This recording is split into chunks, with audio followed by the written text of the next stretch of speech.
Hey, what's up YouTube? Welcome back to the channel. It's Christine with gaugegirltraining, an online meal planning and coaching service.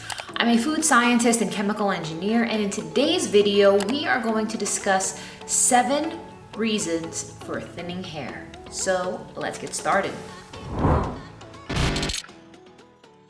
So finding hair in your brush, finding hair in the shower, clogging the drain is normal. Losing like little bits of hair here and there is not going to have a significant impact on your appearance or on how warm you are. However, if you start noticing that your hair is thinning out, if you are starting to be able to see more of your scalp, and if you're experiencing a much higher level of loss that is starting to alarm you, there are 7 things you really want to look out for that are the root cause of it. And the first one is hormone imbalances. The 2 times in a female's life where you will experience the biggest hormonal shifts in your body are after childbirth and during menopause. And during those 2 specific seasons of life, you may find that you are dealing with substantial hair loss as a result. Hair loss is caused by the follicle's response to the hormone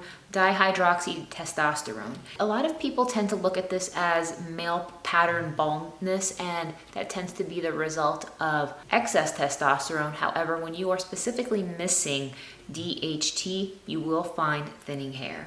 Now, the next most common cause of hair loss is a thyroid issue, whether you are hyperthyroid, where you have too much of the thyroid hormone, or hypothyroidism, too little. Hypothyroidism tends to be one of those major culprits that cause hair loss.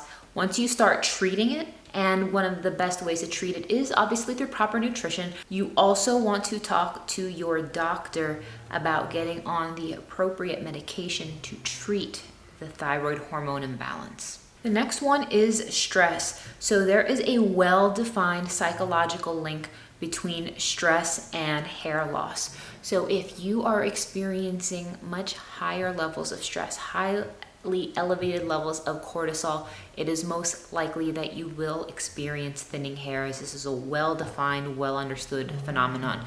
Now, this is something that you want to get under control. This is something that you need to manage better, because that level of stress is obviously not only going to negatively affect your appearance with thinning hair, but it's also going to affect your body, your mind, and your just whole physical and mental well-being. So getting exercise, minimizing stress, perhaps checking out counseling or therapy can be wonderful ways to help minimize the impact of that on your hair. The next one is medication.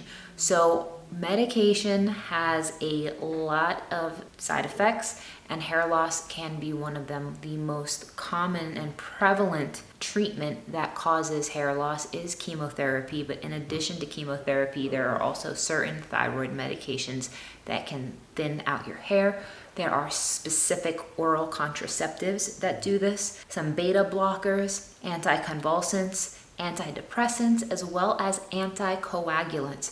So if you happen to be on a list of any of these types of medications, this may be cause for why your hair is thinning out. The next one is nutritional deficiencies. Now, zinc and iron are 2 of the most common nutrients that are responsible for hair loss. However, in addition to all of those, you can be low in your dietary fats. You can be too low in vitamin D, vitamin B12, vitamin C, vitamin A, copper, selenium, as well as biotin. And in addition, you can also supplement with collagen peptides, which is going to help stimulate the connective tissue and the amino acids that are supportive of growing healthy hair, skin, and nails. You can also check out Gauge Life's collagen peptides over here on gaugelife.com. So the next one is lupus, and lupus is an autoimmune disorder that is very common to having hair loss as a side effect.